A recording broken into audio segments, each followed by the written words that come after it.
Good morning. We're learning the Daf Yomi for today, Tractate Eruvin, page 33, and holding in chapter 3. The name of the chapter is Bakol Me'arvin.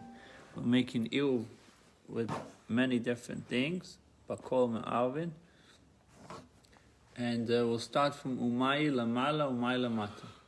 The Gemara questions the wording of the Mishnah, and if the Eruv is located at the end of a branch which extends outward, what is the meaning of above 10 tfachim and below 10 tfachim?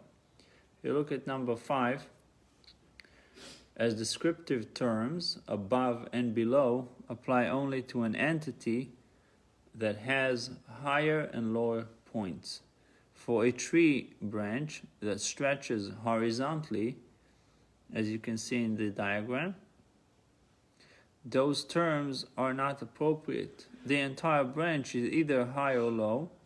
Rather, a description of the entire branch location vis-a-vis the ground is required. Hence, the Mishnah should have referred to the branch as being higher or lower than 10 tfachim from the ground.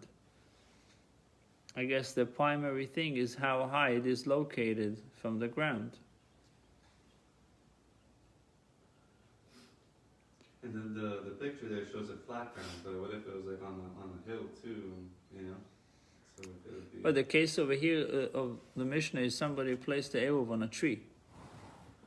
So we said if you're higher than 10 tfachim or lower than 10 tfachim. So went through a whole discussion of how is it helping me if you can't really touch it. I'm supposed to touch the branches on Shabbat. Right. So what did we answer? That by the twilight zone it was okay, so it continues to be okay, even though you can't really touch it. But the Eruv is not for eating. You should be able to eat it if you want to. Whenever we go like camping, a lot of times we put like a big rope up and put all our stuff so bears don't come to the camp and everything's hanging. Like you just lower the rope when you want to access it, because you do something like a pulley system like that where you just strap it up there so the food's technically up, but then when you need it, just lower when you're able to do something like that. Well, the thing is, we learned that if you, in general, you can you can turn the area where you're putting the Eruv to be a private domain. The moment that you make it a private domain, even if it's very high, it's still yours. That's to learn, because your house, even the sky is yours. The sky above the house is yours, right? I'm not allowed to put a drone over your house. So, I'm not touching your house. So legally, you own the air rights also. Right. In New York, people buy air rights. Actually, our dear president bought one of his famous business deals was that he would buy air rights, which means, let's say, the zoning on building a skyscraper would be 20 stories, and next to him there was a church. So the church is not going to build 20-story high, but they're allowed to. So he went to the city, county, and he says to them, I'm going to pay the church X amount of money, so I now can build 40, and they would never be able to build. So I'm going to use their air rights. So he bought air from them, but really enabled himself to build higher. Yeah, of course. Yeah, it's a famous story. Yeah. The Art of the Deal, he has a book and he says, writes it over there. Yeah, that's thinking out of the box, right? Buying air rights.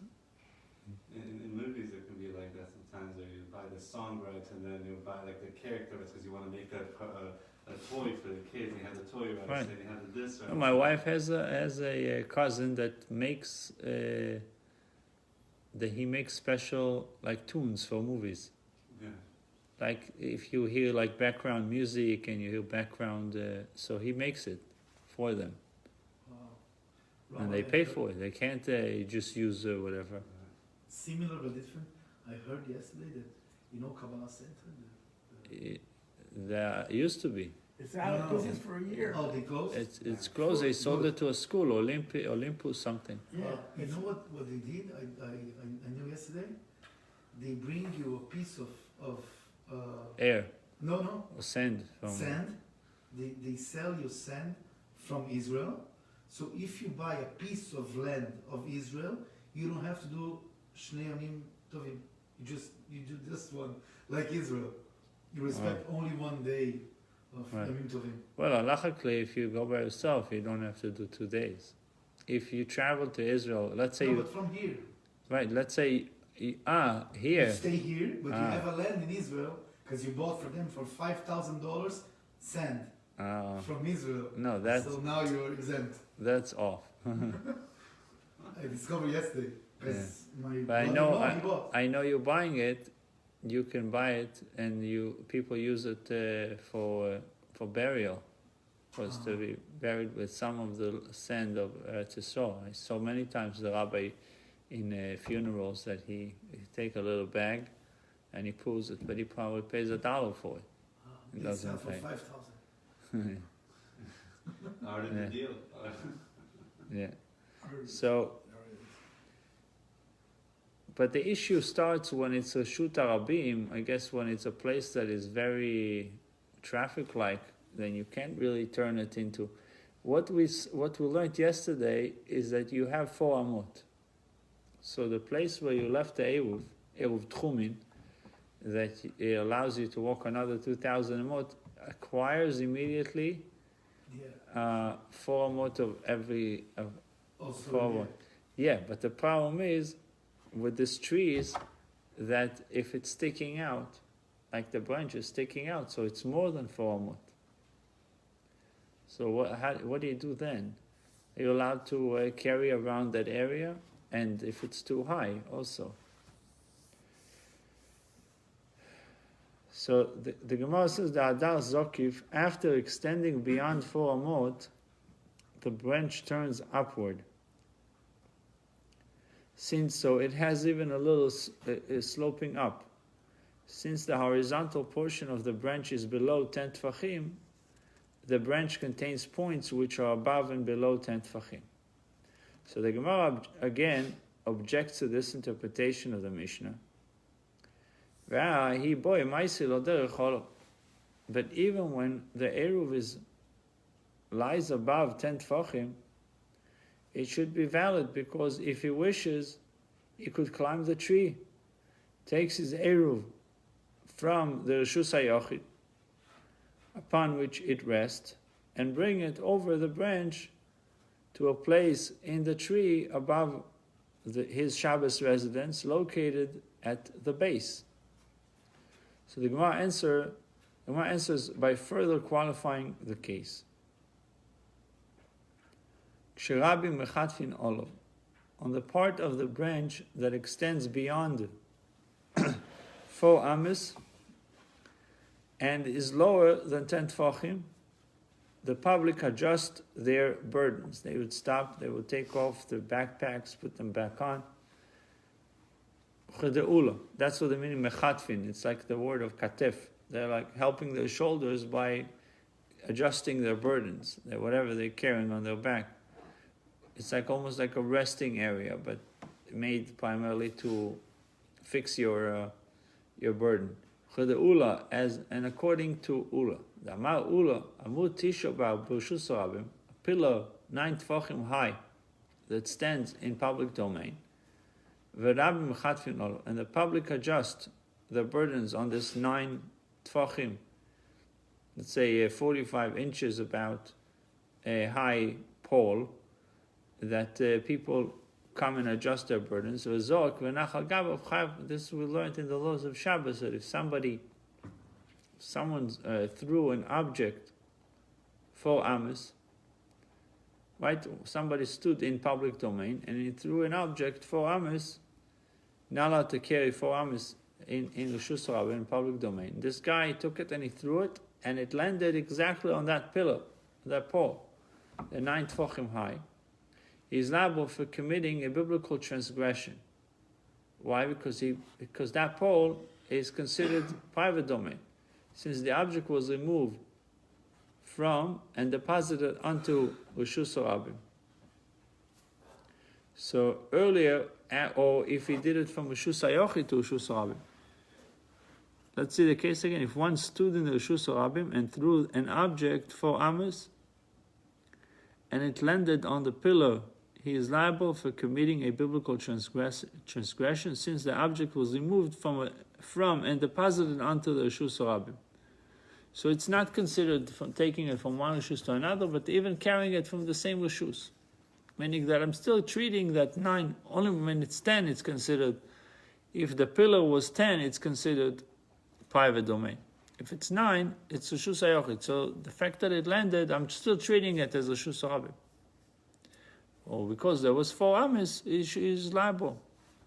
Earlier on 30b and 32b, the Gemara mentioned a dispute between the rabbis and Rebbe, whether rabbinical decrees apply during the twilight period. Remember? The Gemara now cites the source of this dispute. We spoke about the twilight period before,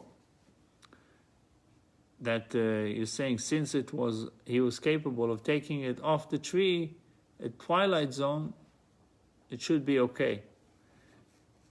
What is the source of the Rebbe's ruling and what is the source of the Rabbi's ruling? The Tanya.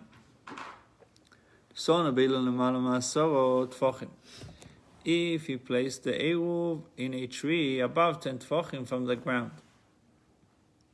Ein Eruvoi Eruv. His Eruv is not a valid Eruv.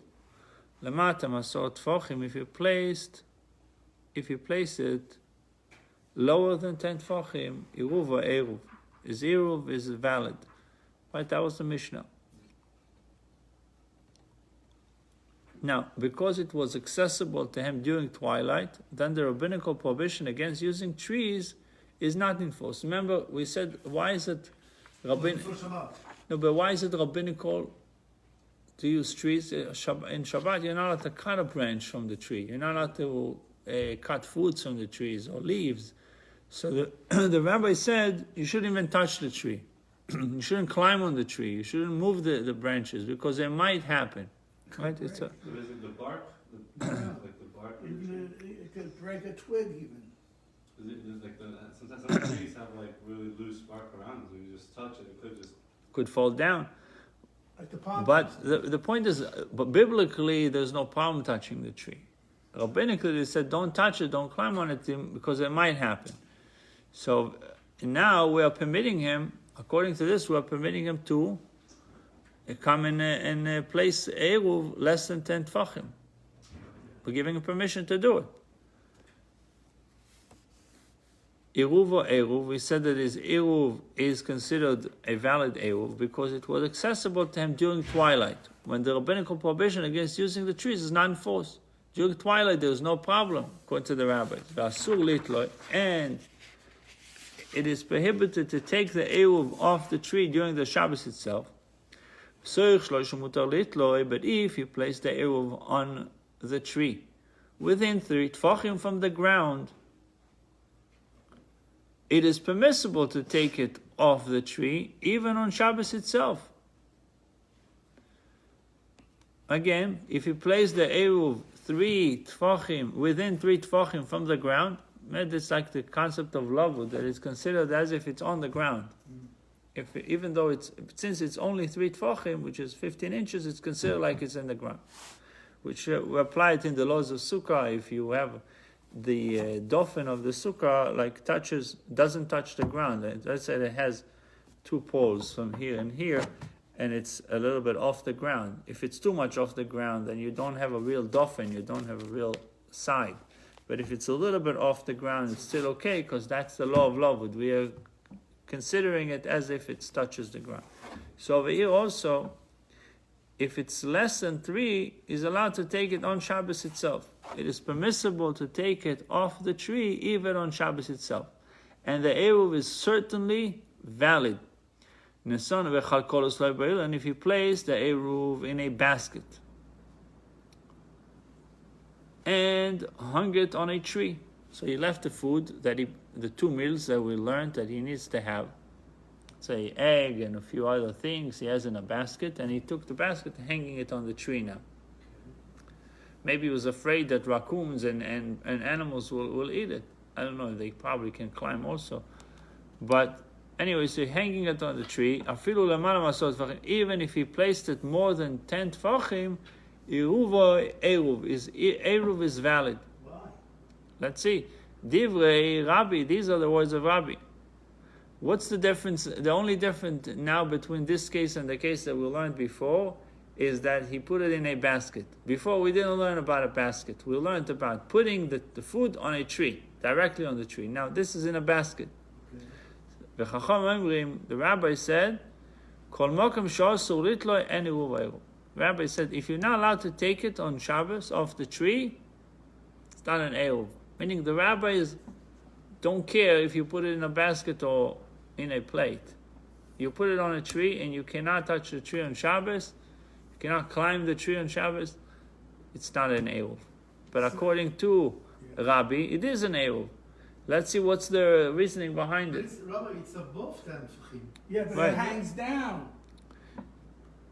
But let's say, Like a swing, like a swing, David. but let's say even if it's Huh? swing is like people like. Okay. So if it's hanging on the tree, some of the swings are attached to a tree, right? But the point he is trying to tell you that if let's say this is the basket, and it's hanging less than 10, he placed a 10 higher than 10, but if you measure from the bottom, maybe less than 10. But that's not what Rabbi says. Rabbi says, I don't care even if it's higher than 10 for him, still okay, since it's in a basket. That's But my question, Rabbi. It's not only 10 tefachim, it's above 10 tefachim. It's Above. not okay. Above. According to the rabbis, but according to Rabbi, it's okay. But we have to see what's the reasoning behind it. The rabbis already told you, if you can't touch it on Shabbos, it's no good. That's the reasoning. He said, Kol makom, when the Eruv is located any place from which to take the Eruv on Shabbos is prohibited, any Eruv. It's not a good Eruv. Invalid Eruv. V'chachamim oimrim. So the Baisa stated, and the sages say, Ahayo, on what part the rabbi's statement are they arguing? When you say v'chachom, it means that they're arguing. What do they argue about?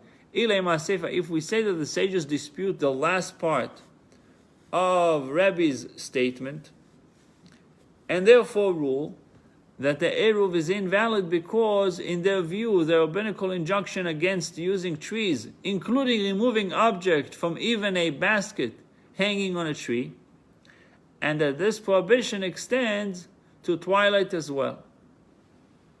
The prohibition extends to twilight. Shall it be said that the rabbis hold that objects hanging from the sides of a tree are included in the prohibition against using a tree? Question mark. Is it that far? The rabbis are going that far to say that even if objects are hanging from the tree, they are forbidden? Rather, their opposition centers, meaning their argument with Rabbi, centers on the first part of the Baita, where Rabbi ruled that an Eruv placed within 10 tfachim off the ground is valid. Look at 21. It says, nevertheless, Rabbi ruled that the Eruv may not be taken once the Shabbos has begun. So even Rabbi says, don't take it. Leave it alone once Shabbos commenced, due to the prohibition against using trees. So he agrees with them. There is a prohibition against using trees on Shabbat. Rabbis, however, maintain that even when the Eruv occupies the Rishus Rabbi, when the branch is 9 tfachim off the ground, and the public uses it to adjust their loads, so many people are using this branch. It's a Rishus Rabbim. So the taking the Eruv does not involve the malacha of transferring. Nevertheless, since taking it on the Shabbos is rabbinically forbidden because of the ban on the use of trees, taking it during twilight when the Shabbos may have commenced is also forbidden, because we're not sure if twilight is Shabbos or not. So it should also be forbidden. Hence, the Eruv is invalid. The Brisa then is evidence of the rabbi's position that rabbinical decrees are in force during twilight period, and of Rebbe's position that they are not. The opinion of Rebbe is accepted as halacha.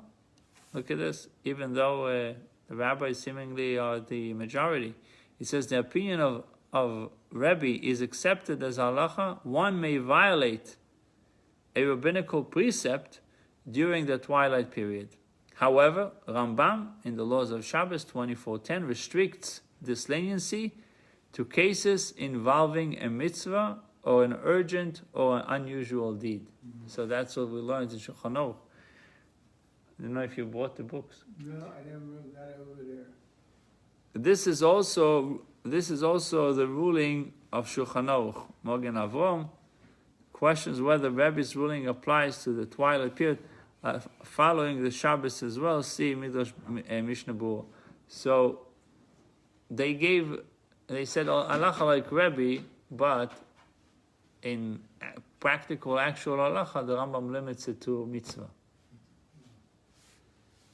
I don't know what time that happens. So this is what is really the halacha. The halacha is a twilight zone. We are giving you permission to take it off the tree if it's twilight zone. That it's meaning usually the rabbinical decree is not to use trees on Shabbos. Since twilight shows twilight zone is not, we're not sure if it's Shabbat or not. So therefore, Rebbe says you're allowed to take it. So he's saying, since the rabbinical decree, you're allowed to. Comes the Rambam and says, no, only if it's a mitzvah. He's limiting the... But I have a question on practical with that. It needs to be food that you can eat, right? That you put on, it needs to be able to access it, eat it. Now, how do they preserve the food, first of all, right? Because for us, we have to keep it in the fridge, and if it stays out for 2 hours, it has bacteria, and how do they even keep it there for that long? Well, I think there's a lot of food today that you can have out there for 24. It's not only, it's even less than, you can put it Friday evening, and Shabbat morning you can already eat it. 6 o'clock in the morning you can come and eat it, the time that you walk. But you're not eating it anyway, so it's not made for you to eat. Right. You need to be able to eat it. So it gives you, it turns that area to a private domain, so you can walk. Able to eat if you don't gonna eat. What is this? You can eat it. But why is this sentence? You're able to eat, but You don't have the obligation to eat. You don't have the obligation. We can't force you to eat something. But if you wanted to, you should be able to eat it. What if this happens? You have bread there, right? So bread can stay out. So you have bread. Yeah, bread, apples, so many things. But let's just say you get there, right? And now you have the bread. That's all you have. You don't have that. You have the bread. You technically can't eat it until you have to dine, right? So if you don't have water, so you have to prepare water. If you know that you're going to eat, you should prepare water. But halachically, if somebody's stuck and he doesn't have any other way, there's still ways around it. With the dirt. yeah, with the sand. Sand, doesn't touch the bread directly. But anyway, so the point is, that's the name of the chapter, Bakol Ma'avin, that you can use anything for obviously you use things that are not hard-boiled egg. It's going to be bad after 8 hours. They can still be okay. When people left things out more, I feel back then. Even growing up, I remember they're always beating stuff out. But here it was if it's out for more than 2 hours out of the fridge. Growing up, we never had vegetables and fruit in the refrigerator. We always had it on the table. You had bread. You ate the bread. The next day it was new bread. So they didn't freeze things like they do over here. So over here everything is put away. So you don't see the food you don't want to eat. It's not around. If it's accessible, it's in front of you, you'd eat it. But if you have to start digging the refrigerator for food.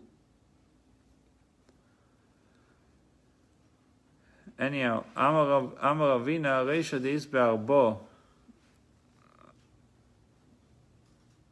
So having ascertained that the Baisa is the source of the dispute between rabbis and rabbis, the Gemara proceeds to analyze Hai Ilon Echidomi Ideles Be'arbo, if the section upon which the Eruv rests lacks width of 4 Tfachim or Kompturu, it is an exempt area. So Mokim Ptur, we learned before, if you look at the introduction, there's a whole description of what is Mokim Ptur.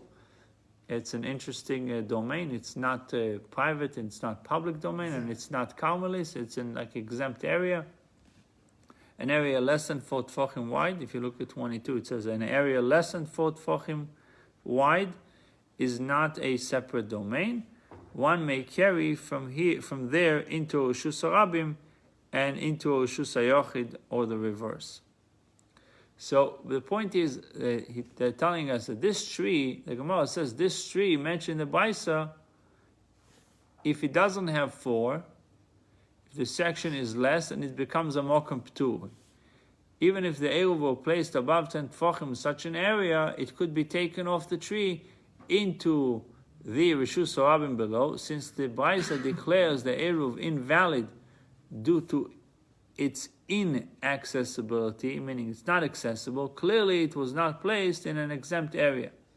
And if there is 4, and if the section upon which the Eruv rests has a width of 4 Tfachim, which explains the first ruling of the Baisa, it says in 23, when the Eruv is located on a part of the tree that is 10 Tfachim high and 4 Tfachim wide, it's considered Reshus HaYochid. Hence, it may not be removed to the Reshus HaRabim, to the public domain, even during twilight, and is therefore invalid. Why even during the twilight? Probably Because it's for sure Reshus HaYochid.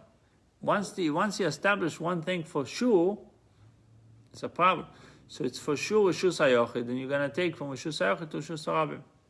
Only doubt that we have whether twilight is Shabbos or not. But once you have one thing for sure, it creates even a worse of an issue. Give an example. Let's say you're not allowed to eat. Let's say you're keeping 6 hours between meat and dairy. So you know for sure the 6 hours went by. Fine, you go eat milk. Now, if it's 5.5 hours went by, and the object that you eat, you're not sure if it's dairy or not. Okay. So if you're not sure it's dairy or not, you feel more inclined to eat it because they say it's already 5.5 hours went by, and I'm not even sure that it's dairy, the object that I'm eating. But if you know for sure that it's dairy, you would wait the 6 hours. But you're not sure that it's dairy, it gives you a little bit more. So over here, I know for sure that it becomes, this place is 10 by 4. 10 by 4 is Reshus HaYochid. It's private. So therefore, they say you shouldn't touch it. You shouldn't move it. So it says, when he placed the Eruv in the basket, which is over 10 Tfachim high, what is it that makes the ruling, in this case of the Baisa, more lenient? If the basket hangs on a part of the tree, which is considered a Reshus HaYochid, it's considered private domain, it also enjoys the status of Reshus HaYochid. Hence, removing the Eruv food from the basket would be biblically prohibited even according to Rabbi. So what he tells us that the basket itself becomes Reshus HaYochid, not only the area, the basket itself becomes. Hence, removing the Eruv food from the basket would be biblically prohibited even according to Rabbi. Look at 24. It says the basket is considered a Reshus HaYochid even though it may itself lack the required dimensions of 10 by 4 because of the rule, which means that crevices of the Reshus HaYochid are themselves considered Reshus HaYochid. So we're saying if the basket is smaller, but the fact that it's landed, it's situated in a Reshus HaYochid, it becomes a Reshus HaYochid as well. So the basket thing wouldn't work for us then, on the tree. Yeah. That would be the same as having a pole coming out of the tree, right? Basically, like a stick that's coming out of the tree, that would be an extension of it. Right? Yeah. Part of the tree. And then it's, in the Like if you like Reshus- shove like a big it's therefore, pole. so so therefore, you're in Harabim, and therefore you can't, it's a transfer, you can't do it. Amar Ravina, Reisha deis be'arbo. The first part of the Brisa discusses a tree that has a width of 4 tfachim, and since above 10 tfachim is a Reshus HaYochid, one may not remove the Eruv to the Reshus HaRabim below. Seifa deleis be'arbo v'chalkol mashlimos l'arbo. At the end of the Brisa referred to a tree that lacks a width of 4 tfachim, and is therefore not a Reshus HaYochid. V'chalkolo mashlimos l'arbo, and the basket completes the width of a total of 4 tfachim. Without the addition of the basket, however, the Eruv would be invalid, even though the tree is not a Reshus HaYochid. So it said in 25, Rabbis follows the opinion of Rabbi Yehuda, which the Gemara introduces presently, that an Eruv is invalid unless its resting place is at least 4 tfachim wide. In Rabbi's case, the addition of the basket provides the required width. Rabbi Sovar like Rabbi Meir. Rabbi's view, and Rabbi views the basket as if it had a width of 4 tfachim, because he holds like Rabbi Meir, who is cited below, V'sovar like Rabbi Yehuda, and he requires that the basket have a width of 4 tfachim because he holds like Rabbi Yehuda. How come we're talking, how come if we said it was, that you couldn't transfer between the... 1 second, the Gemara explains. Savar like Rabbi Meir da'omar chekin la'ashlim. He holds like Rabbi Meir, who said elsewhere, choikikin lahashlim, that we imaginarily, right, imagining, carve out a solid edifice, solid building, to achieve the required dimensions. Like the concept of Loved. Here too, we regard that part of the tree adjoining the basket as if it were hollowed out, thereby extending the basket to a width of 4 tfachim. Look at number 2. Actually, since the basket is considered 4 tfachim wide, why? Because it's completing the tree is missing 4 tfachim, but the basket is now completing it. It should constitute a Reshus HaYochid. Should be considered private domain. Hence, the Eruv placed inside should be invalid. Why? Since lowering it into Reshus HaRabim below would be forbidden, because you're taking it from private to public. However, this is not so. Meaning it's not forbidden. Why?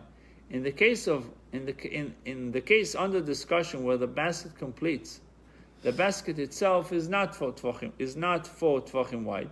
Only at the point where the basket hangs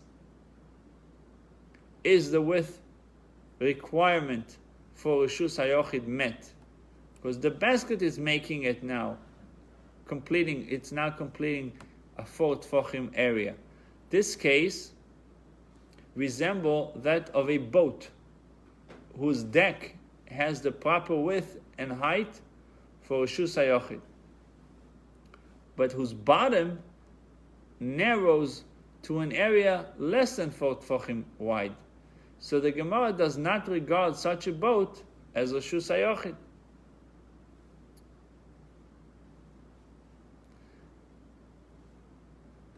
So it has 4 tfachim on top, and as a boat, it goes down. Doesn't have it in the bottom, so they didn't consider it as a Reshus HaYochid. So how to be like a cube? The Gemara in Shabbos 101a does not regard such a boat as a Reshus HaYochid. How it could be your boat or Reshut Rabim? It's your boat and it's Reshut Rabim? Yeah. It's mine. It remains yours, but if it lacks the dimensions, I cannot treat it as a Reshut HaYochid. Reshut Yachid has to have 10 by 4. And that area does not have it. That's why there is a platoon boats. The platoon boats, if I'm saying it correctly, but they are a flat surface. They have two round things in the bottom, like almost looking like pipes, and it doesn't have that shape of. But when it goes in at the point of contact with the water, right? It has that. Right, so Maybe not. I don't know. It says in this case. It says that it has on top. It's in a case of a boat. What did I read? Number 2. It says a boat whose deck has the proper width and height for Shus HaYochid, but whose bottom narrows to an area less than 4 tefachim wide, less than 20 inches, and the Gemara on Shabbos does not regard it as the Shus HaYochid. But why is he mentioning it? Let's see. And he requires that the basket have a width of 4 tefachim because he holds like Rabbi Yehuda who said, that we require that the Eruv be situated in a place that is at least 4 tefachim wide. So over here you learn another thing, that you can't just place the Eruv upon, let's say on top of a rock that is a small place. Either you're putting it directly on the ground where you have the 4 by 4, 10 by 4, or you place it on a rock or something that has that width of 4 tefachim. And it says v'leika, and there is not 4 tefachim without taking the width of the basket into account. In this case, that the basket is completing the 4 tefachim area, it says that area did not have it. What do you mean the basket is completing it? The basket is making the area. The basket itself doesn't have it. So, my Rabbi Yehuda, what is the source of Rabbi Yehuda's opinion? The Tanya was taught in a Braita. Rabbi Yehuda Omer, Rabbi Yehuda says, someone stuck a beam into the ground of the Reshus HaRabim. So in the middle of a public street, somebody put a pole in the ground, and he placed his Eruv on top of the pole. Imagine, I put it in the middle of the ground. Imagine this is a pole, putting it, and now this is my Eruv, and this is Broadway. People, let's see. It says Korah. What the size of the beam? It doesn't say. But this is a beam. He's stuck in the ground, and he placed it on top. Now, what is the height of it? The width of it? Let's see. Now, and he placed the Eruv on top of the beam. Gavoa Yud v'Rechava Arba. If the beam is 10 tefachim high, there you go. It tells you it's more than 50 inches, or at least 50 inches, 10 tefachim. And 4 tefachim wide, 20 inches width, about. Eruv is valid. Okay, so if that has a width of 20 inches, like you can have a beam. That's easy, okay. That has. But it doesn't say the width of it. Like if you can have something that's that tall and that wide, but it's literally less than a centimeter thick. Then it's not going to be. You need it to be, in order for it to be private domain, it has to have 10 by 4. So let's say the height. No, that's the circumference of the circumference to be 4. It's going to be almost impossible to find. You have to be find something very big. But if you buy a beam, I think the roof joists, right, are, let's say, 2 by 12. Right? So if we can find something that is 2 by 20. What does it mean 2 by 20? The width of it, let's say this is 2. From here to here is 2, and from here to here is 20. If from here to here is 20, that's 4 tefachim. So you have this beam, you put it on the ground, korah, and then you place the eruv on top of it. So what does it say? Eruv is valid eruv. Why? Since it rests on a surface 4 tefachim wide. Ve'im lav, but if it does not have either a height of 10 or a width of 4, ein eruvo eruv. If he is lacking these dimensions of 10 by 4, it's not eruv. Oh, wait. So this beam becomes Reshut Yachid? Yeah. Till when? Till where? Well, the top of it is now you're using this area on top as a Reshut Yachid. But like from the sides, the beam is here. The beam is here, so I can go. Reshut Yachid is where? Where is the Reshut Yachid? Only on top.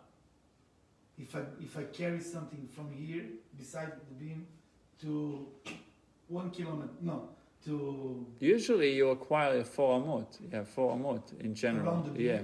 Oh. Usually you have 4 amot. It's like this is like the case of, if you remember, the case of the well. Of the well. So the enclosure, it gives you about 4 around the amot. wall. Yeah. Okay. Look at number 4. Even though the top of the beam is a Reshut HaYachid, since it possesses the requisite height and width, the Eruv is nevertheless accessible to its owner dwelling in the Reshut HaRabim below, according to the opinion of Rava, that one who places an Eruv gains for himself 4 amot wide area. Oh. Yeah, surrounding the Eruv, which is considered a Reshut HaYachid that extends upward indefinitely. Upward there is no end. Hence, the owner and his Eruv are regarded as occupying the same domain. In the case of the Mishnah, however, the Eruv was placed on part of the branch that extends beyond the boundary of his Shabbat residence. It went like the picture that we saw. Hence, the owner could retrieve his Eruv only by venturing into a Reshus HaRabim below the Eruv. So, meaning he goes out of his area. So, if this is the branch, and he placed his right. So let's say this is the tree, right, and this is the branch, right. This is a branch coming from the tree, and this is more than 4. And he placed the Eruv here, right? Place the Eruv now here. So if he goes under to get it, he's already coming out of it, 4 tfachim. So he'll be in Reshut HaRabim instead. The Gemara says, "V'im lav," but if it does not have the height in 10 by 4, it's not an Eruv. Adrabah hu v'eruv mokim echad. If the beam is less than 10 high, the Eruv is surely valid. Why? Because he and his Eruv are in the same place. It says number 5, if the beam is less than 10 tefachim high, the Eruv is regarded as though it were resting in Reshus HaRabim. If the Eruv is considered accessible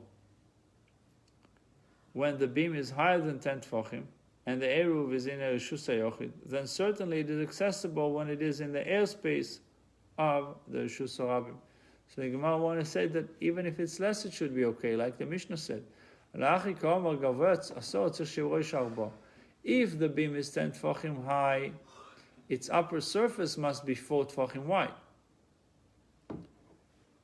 Again, if the beam is 10 tefachim high, we want the upper surface also to have 4 tefachim wide. But if it's not 10 tefachim high, I'm not requiring the upper surface to be 4 tefachim. Since the Eruv is within 10 tefachim of the ground, in the airspace of Reshus HaRabim, we view the Eruv as though it were resting on the surface of the Reshus HaRabim. Hence, the requirement that the Eruv rest on a significant place is met. Since the Eruv is within 10 tefachim of the ground, or since the Eruv is within 10 tefachim of the ground, in the airspace of the Reshus HaRabim, because it's less than 10, we view the Eruv as though it were resting on the surface of Reshus HaRabim. Hence, the requirement that the Eruv rest on a significant place is met. Kiman, whose opinion is it that you don't have to have 4 if you have less than 10? You don't have to have 4 width if you have less than 10 high.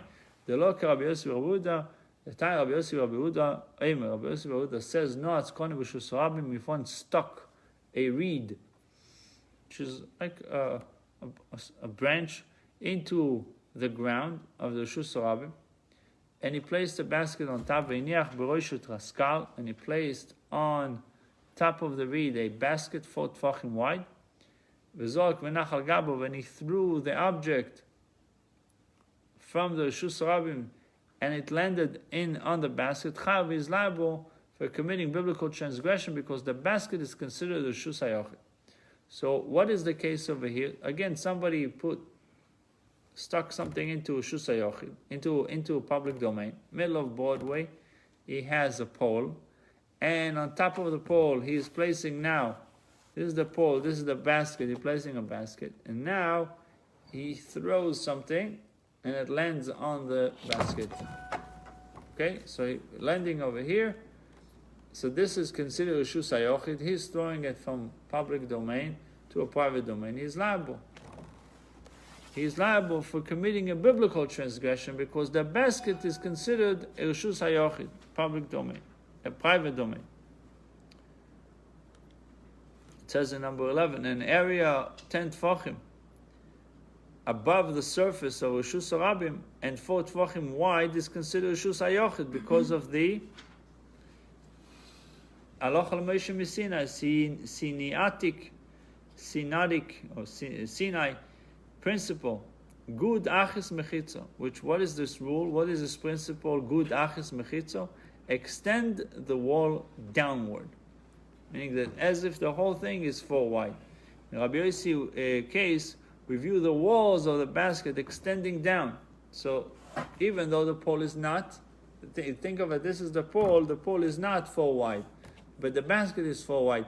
So good achis mechitza principle means that this travels down, all the way down, and it's 4 tall, even though it's not. And this was received from Moshe at Sinai.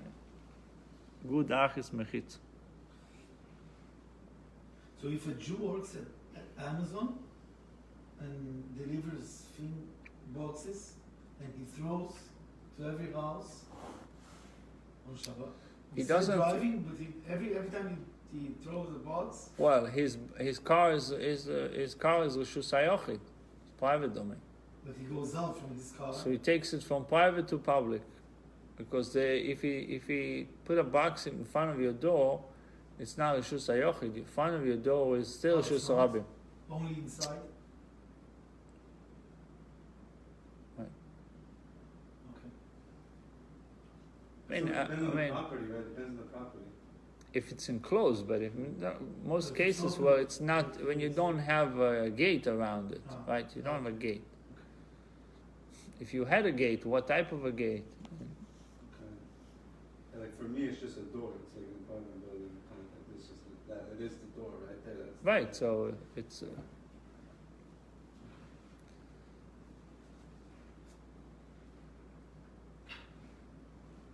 I don't know, even if legally, if somebody walked into a driveway, you can sue him for going to a driveway? I don't know.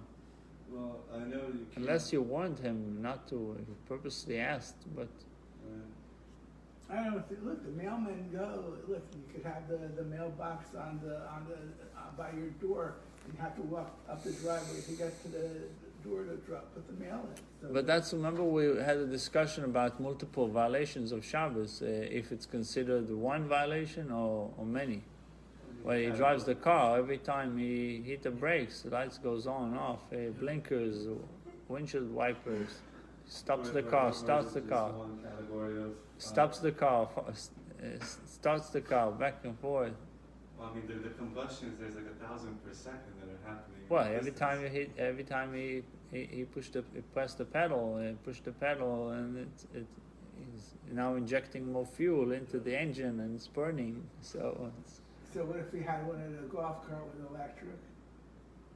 yeah, were you burning Well, electricity? we had people that had this. Well, that has Shabbos cart. It's a Shabbos mode. but it's special, but it's a special thing. It was made by I I know. a lot of rabbis figuring out exactly how to, but it's not even for use for everyone. It's only for people who really can't walk. Right.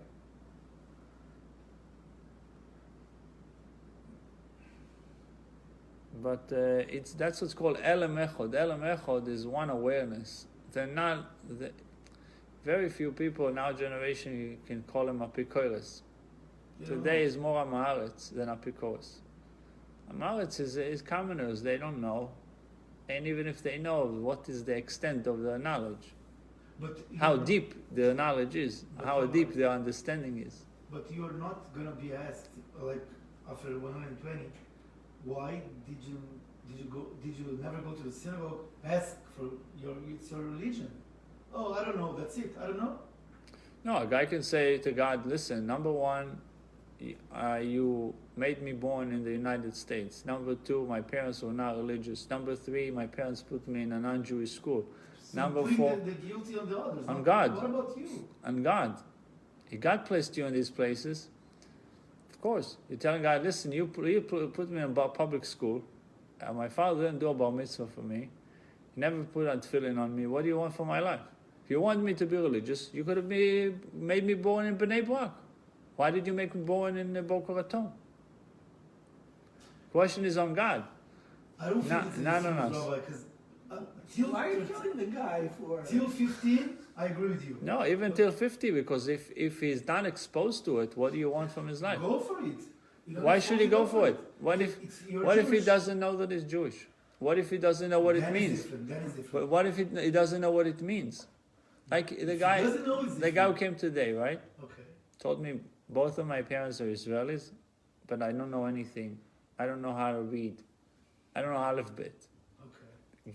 A guy 25, 30 years old, never learned Aleph Bet. What you gonna ask? What are you gonna ask of him? Start right now. So why?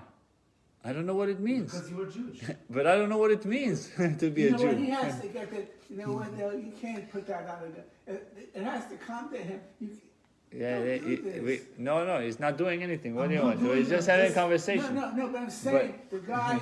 Listen, the guy. He's not listen, I doing treat him as a flower. No, the guy. I don't know what he I came. just think like He this. came to. No, what did he come that's for? why it's a shame. It's called it's Baruch Dayan Ha'emet. What is Ha'emet? True, a real. What is truth? What is truth? Truth is not black and white. Hashem's truth is the ultimate truth. Why? Because He can see is everything. He can be a Dayan. We cannot be a Dayan. He is the Dayan Ha'emet, not we. We are not Dayan Ha'emet. He is the judge. Why? Because He can see all the different circumstances. And you might be right. You might say, well, you had a neighbor that was religious and he spoke to you, and why didn't you listen to him? Internet. We have everything now. Yeah, but It's a lot of but different ways. it's like if someone is going to say, I wanted to learn, but I didn't have anybody to teach me, so you can say, well, you had the internet, you can answer it. But how can you come to a guy that didn't even know to look in the internet? So in the internet, you need to know what to look for, right? On Google. Remember today? I'm taking somebody completely ignorant and I'm putting Google in front of him, meaning the whole world is in front of him. He can have all the knowledge of the world.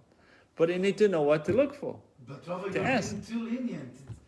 Everybody knows. My child has 12 years old. He knows. This guy knows also. I'm not judging him. But your child goes to a Jewish No, school. you His don't parents have are the you don't very have the excuse. traditional. You don't have the excuse. I don't know internet. Listen, we are. No, he says I know internet, but instead of I look for NASCARs. You gave me internet to look for NASCARs, for soccer games, for But then this, it's for up that. to you.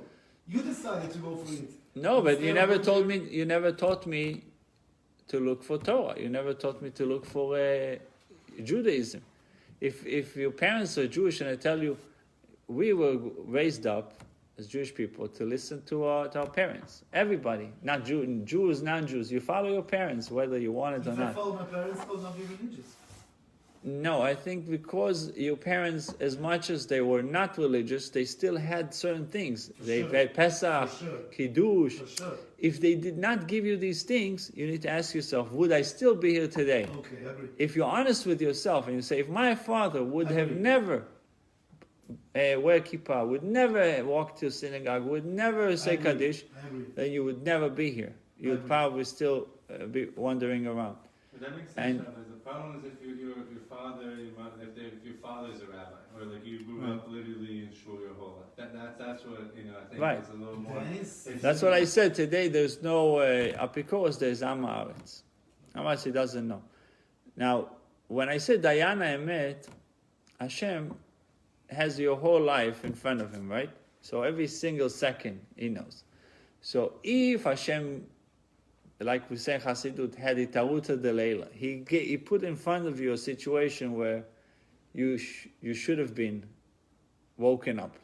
Like he put it in front of you. Let's say he put a rabbi in front of you, and he put a neighbor, he put somebody that told you the importance, explained to you, and you walked away time after time. He can say to you, but a guy that Hashem never put the opportunity in front of his face, what do you, as Hashem can tell him, why didn't you do it? You took it. You have to be. This case is different. Okay. Yeah, and unfortunately, many cases are like that. They don't get a chance. Like a guy never had a chance to put on tefillin because because his parents did. Now, I'm not blaming his parents because his parents maybe didn't know. Also, you understand? His parents were pushed away. I don't understand. That's the problem. I don't understand. Right. How the parents doesn't teach. Somebody could Right. be, Basic. And can we? Somebody and- could be in and- Dubuque, Iowa. I'm just taking the name because I don't. It's out in Nowheresville. I don't know who's there, but someplace where, or I don't know, by Lake Okeechobee. But Lake Okeechobee, and it's all full of farm workers, not Jewish. It's different. And the guy is living there, and he has a 7-Eleven, and he doesn't know squat. I And what are agree you with going to you. do with the guy? I agree, but this guy is a Boca. Listen, you know what? Till 120, I want Hashem to give me a break, and I want Him to give you a break. We all know we got our little husbands. Don't look to make trouble for the next guy.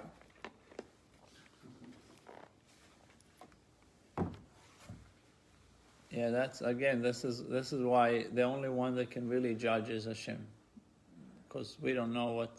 And also, how can we? If you think about Holocaust survivors, what can you tell them? People that went through such horrible things. You think that when the Rebbe said this is the generational Mashiach, he didn't say the generational Mashiach because of our extreme practice of Judaism and how everybody is keeping Shabbat, is doing these things. It's not. It's because today you can't really come to people and complain to them after everything that they went through. Obviously, there are some people that they know and still doing, but they're very few. And how can, if somebody sinned, right? You can tell Hashem, listen, you put in front of me, look at this phone. They have all these things on the phone. It's so accessible. What do you want from my life? If everything is so accessible, you don't. Hashem, on one hand, does not want us to live in a cocoon. He doesn't want us to close ourselves in a room and not to be engaged with the world. He wants us to be engaged. That's why He put us in the world. Otherwise, He would keep us maybe create us as an angels or other things. So He put me in a world, physical world, heavy-duty physical world, with all the little things, with all the gadgets, with all the stupidity around me.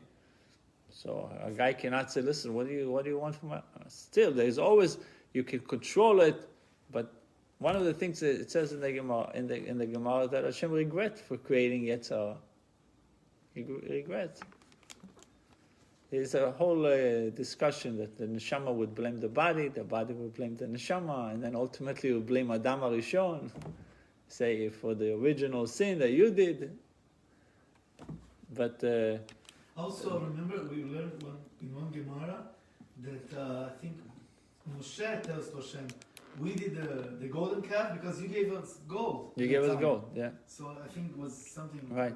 But Chassidut also tells us that a lot of the physical things that comes to the world, they're coming from the image of the ox, the Penei Shor.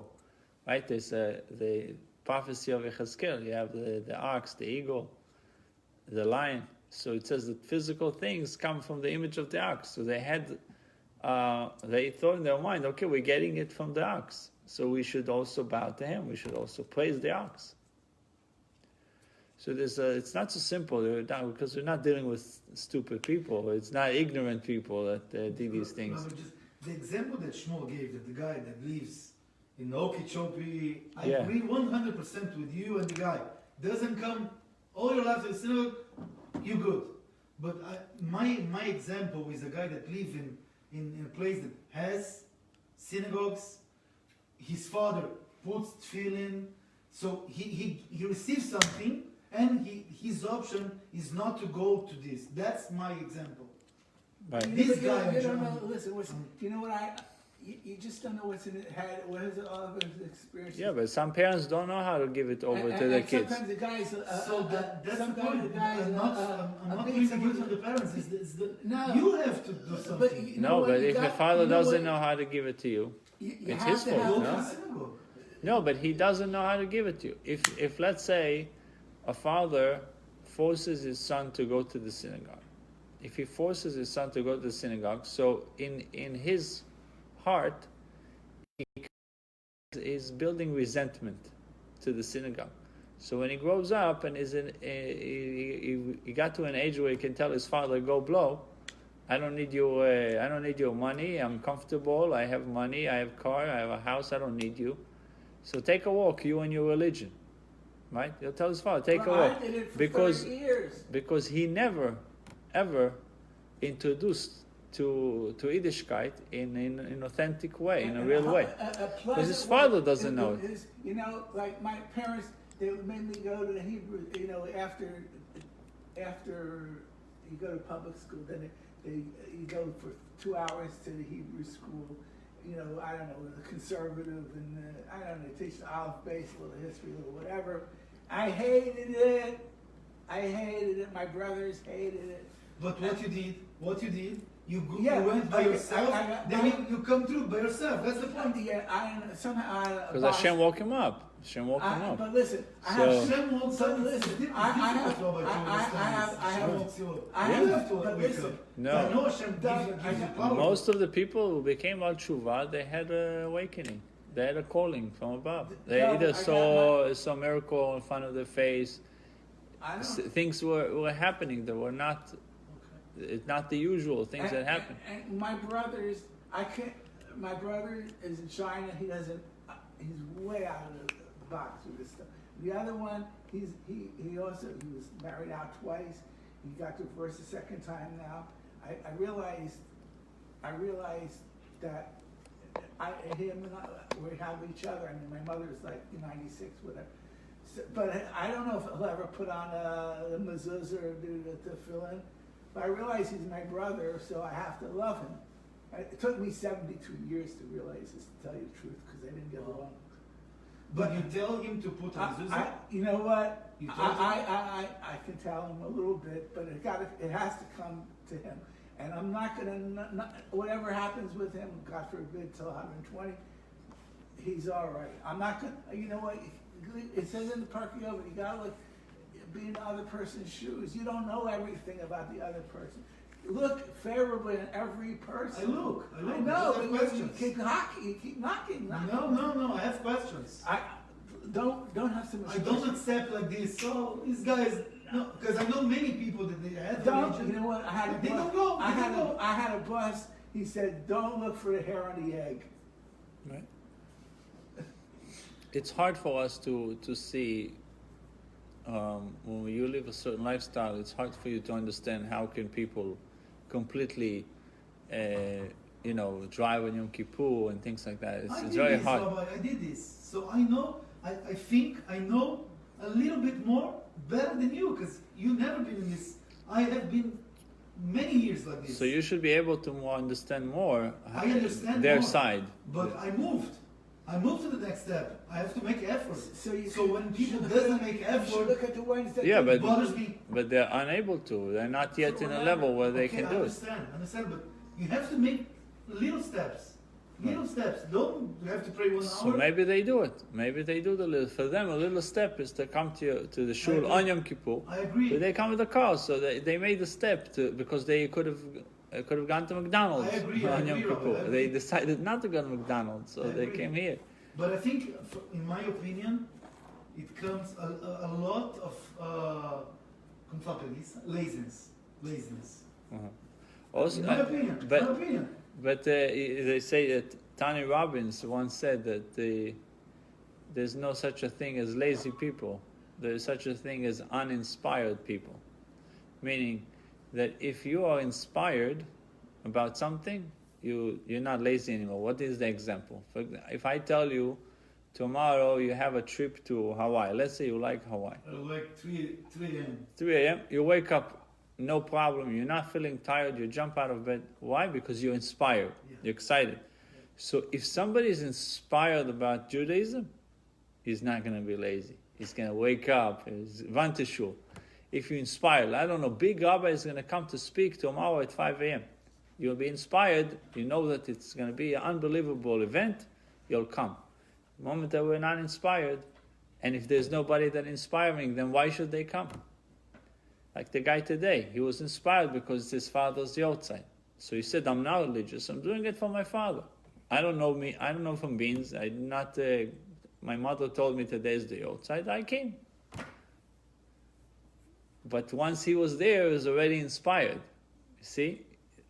But he needed that inspiration. Without inspiration, people will do nothing. If you're not inspired to go out of your bed, you're not going to go out of your bed.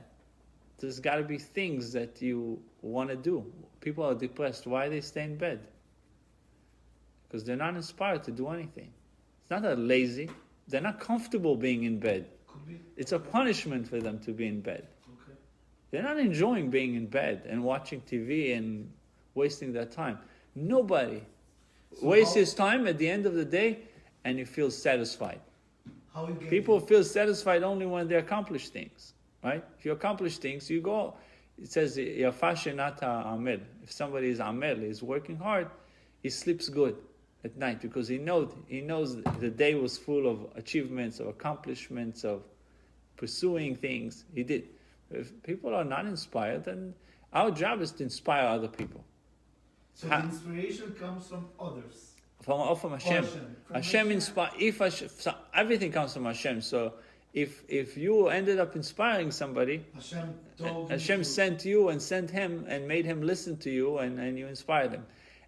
But he chooses whether to take the inspiration Or not. to be inspired by it or not. But maybe sometimes he's not inspired because you didn't put enough effort. Like we learned in Tanya in the last couple of days, you have to be very real about the message yourself that you're trying to give someone else. If the message is not real in you, then you can't really give it to your children.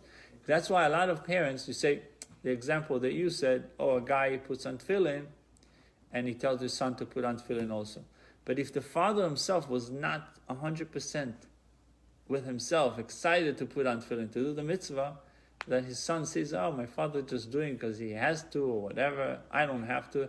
Like a guy came to the Rebbe and he said he had a private audience, one-on-one with the Rebbe.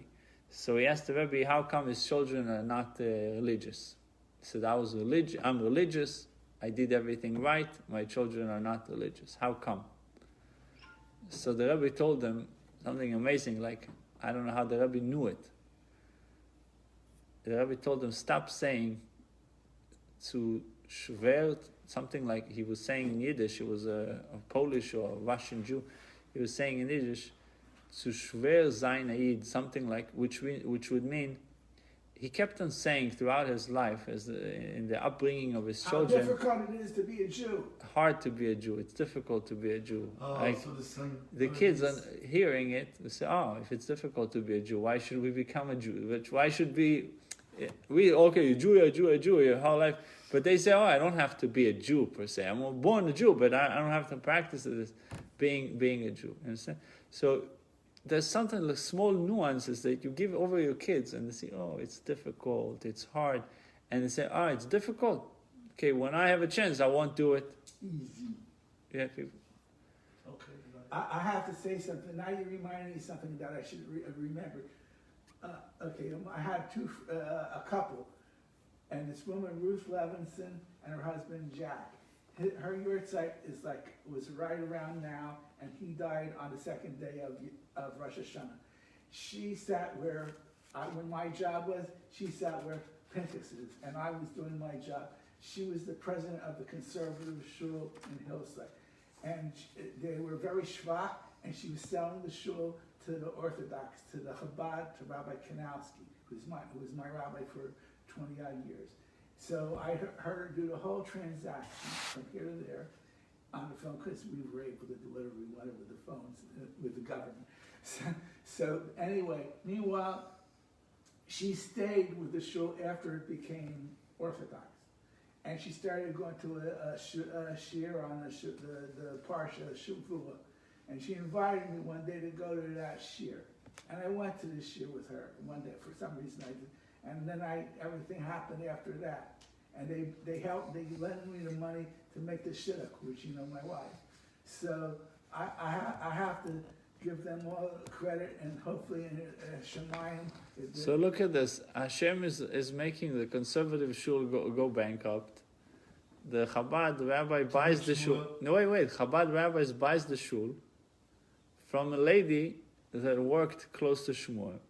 That lady was conservative, but started going to the Orthodox shul because it's now owned by Orthodox. And now she's inviting Shmuel to come to the class, and now he's inspired. You understand? So it has to be, that has to be Hashem. There's no such a thing can happen haphazardly. Nobody's guilty. According to this, nobody's guilty. Why do you think we are commanded to love every Jew? Because deep inside they're all beautiful.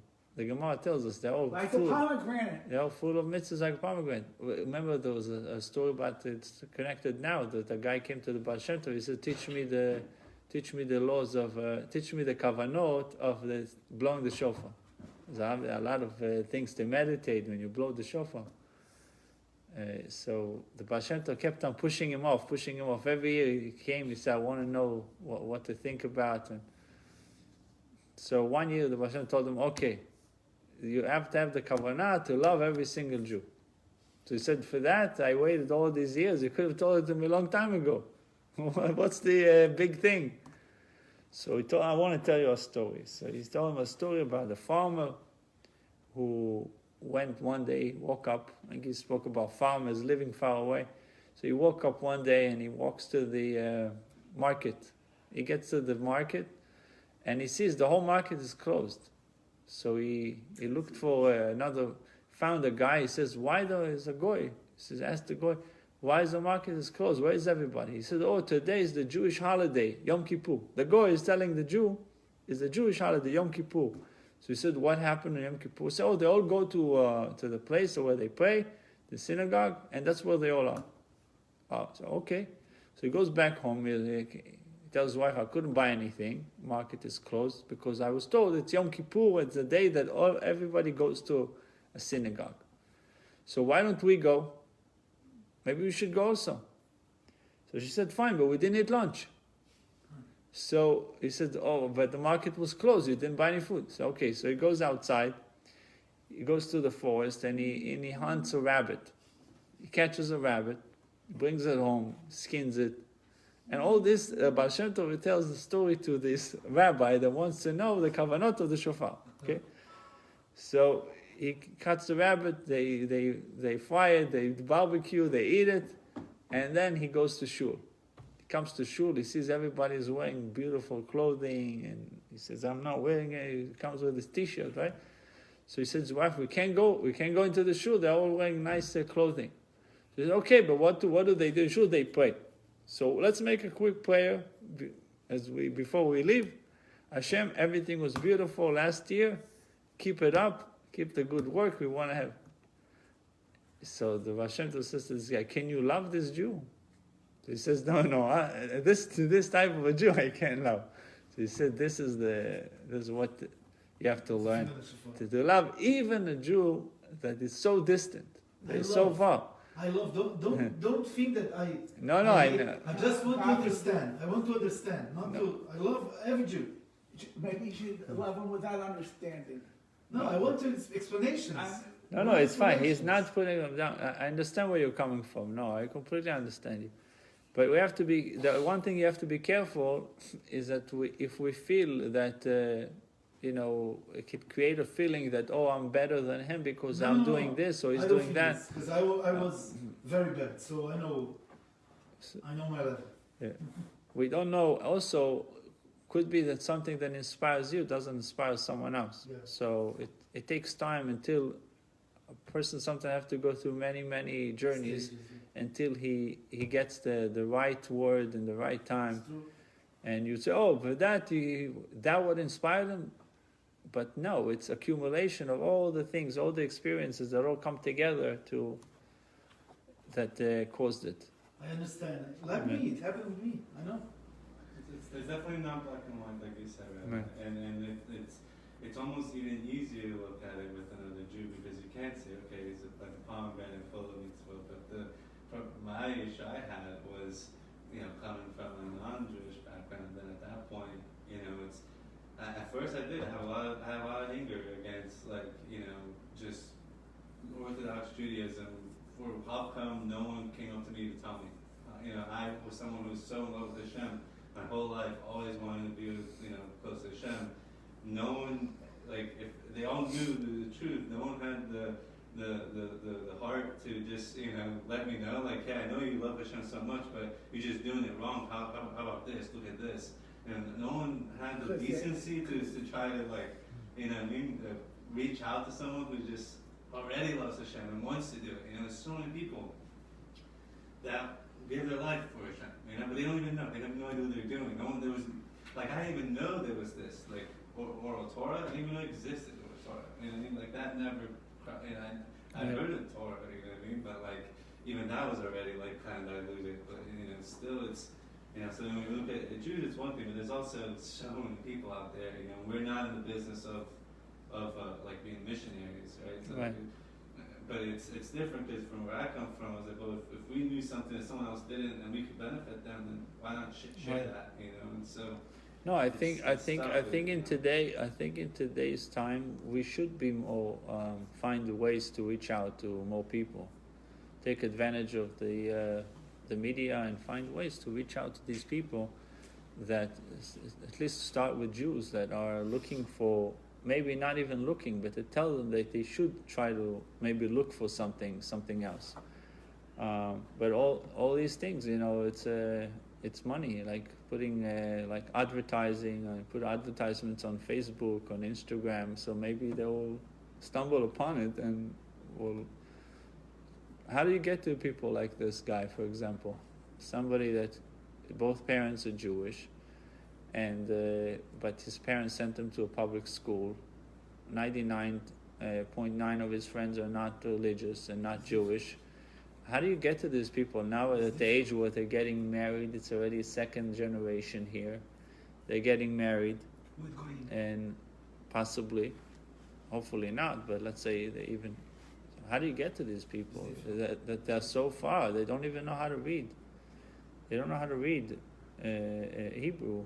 They don't know how to open the siddur. So it's It's difficult. like almost they have to create a whole new minyan for people like that. So they should feel. Like I told them just to say Shema, and to practice the Kaddish. For the time will come, they need to say Kaddish. I said that just practice it, say Shema, and that was it. And now the whole time was spent on just practicing the Kaddish, so you would know how to say it. Wow. What? I said, oh wow, I didn't know what made him come today? I mean, His mother texted him that it's his father's Yotzai today, 21 of Elul. the guy that he's the one that got the Aliyah, Yes. Israeli.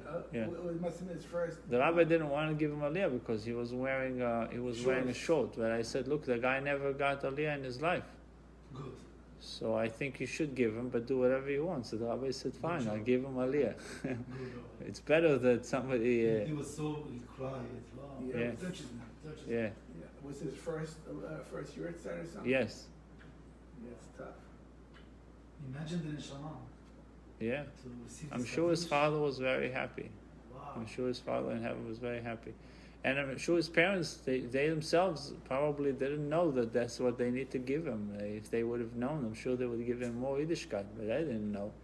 A lot of Israelis, their parents were grandparents were Holocaust survivors, and or the environment was that Or we have.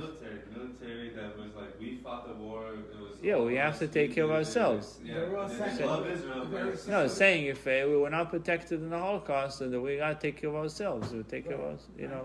Who knows? It's very hard to it does to come figure down out what is what. I think inspiration, like you said, is a key aspect. I mean, there's things that inspired me that I was able to, Hashem just showed, it's literally Hashem, and Hashem had to open my eyes, and I remember the moment when Hashem opened, it's like I did do the effort, but even doing the effort didn't do anything until Hashem opened my eyes. Like, it had to happen. And things that for me is so clear and proves that like the New Testament has mistakes and this and like I have like so many of them. All I needed was one of them. Once I heard one of them, I was already completely satisfied. But I've told people, even my family, like 3, 4, 5, 6, 7, 8, 9 mistakes. And still, with the one, I was already inspired to leave it on. Right. No, there was a build-up for you. There's still a build-up for a bunch of other things. To get the message, we think, we just heard it once. It's like I'm telling you, if I'll take a student that is very into science. His whole life he was into science, and now I'm putting it in front of a professor who tells him one thing, and he gets it. You say, well, he just heard it one time and he got it. No, but his whole life he was into it. His whole life was already a preparation for that one statement that he heard. So if you live a life that you're trying to be close to Hashem the whole time and you just then hear the message, you're already a vehicle for this. You're already receptive. You can take it. But if a guy has never had it, you can talk to him from here till the wazoo. It's not going to work. What? It doesn't go in. Yeah. You know what? You have to watch how Facebook and YouTube market. Like you're watching, like I watch the stuff about the phones, whatever. They're always popping something in that I asked a question about. Let's say I asked about the Fizzbos. I'm going to get 100 messages about how you can buy a Fizzbo. Right. But if you look for Shirim, always comes No, but the point, I'm trying to make the point that like after a while, you're going to open the next screen up. And it's the same thing with Yiddishkeit. They were banging, somebody was banging me with the little stories of the Parsha on Facebook. So they keep doing this. So it's a lot of market. Listen, the Rebbe was the best marketer. That's example. So let's finish. It says in the bottom of 33b1, it says Afilu Tema Rabbi Yossi Rabbi Yehuda. The right column on 33b1. It says Afilu Tema Rabbi Yossi Rabbi Yehuda. You could even say that Ravina's interpretation accords with Rabbi Yossi, the son of Rabbi Yehuda. Hosom Hador and Mechitzos. So there, the imaginary walls which extend downward, like example of the basket, entirely surround the reed, thereby enclosing an area of 4 by 4 tfachim wide along their entire height. Here, in the case explained by Ravina, the imaginary walls of the basket do not surround the tree. Its walls do not surround the area 4 by 4 tfachim. So, unless the principle of chokekin la'ashlim, hollowing out the tree, is applied as well. Even Rabbi Yossi, the son of Rabbi Yehuda, would agree that we do not say gud achis, that the walls of the basket extend down to the ground. This is, it says in 12, here, in order to render the basket to a Reshut HaYachid, we must apply the Halacha L'Moshe Misinai, the Siniatic concept, gud achis, which allows us to view the basket's wall as extending downward, and chokekin la'ashlim, which allows the extension of the basket width to 4 tfachim. However, more than one Siniatic rule not be applied simultaneously to one case. You can't use both chokekin la'ashlim and gud achis. Anyhow, the Gemara now offers an alternative explanation of the last part of the Baita in 33a. The Gemara had sought to ascertain the width of the tree. If it were 4 tfachim, the basket would be considered a crevice of the Reshus HaYachid, and an eruv placed inside it, or inside, is invalid.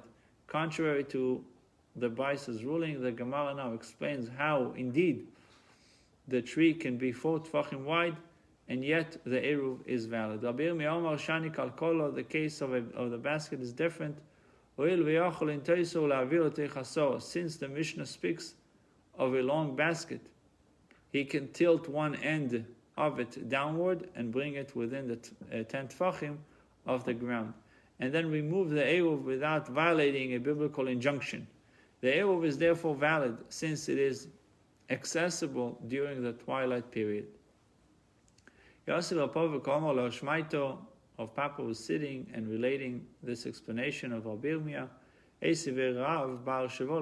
So Rav Bar Shva asked Rav Papa a question from the following Mishnah. How should one proceed when Yom Tov falls on Friday and he wishes to make Yeruvit Chumim for both Yom Tov and Shabbos? He should take the Eruv on the eve of the first day, late Thursday afternoon, to the place he wishes to establish as his Shabbos residence for Yom Tov, and stay with it until nightfall. And then take it and go. Basheni, on the eve of the second day, Friday afternoon, he should return with the Eruv to that place and stay with it until nightfall, and then eat it and go. So this is obviously a very interesting case of Yom Tov that falls on Shabbos. We'll discuss tomorrow, God willing. Sure.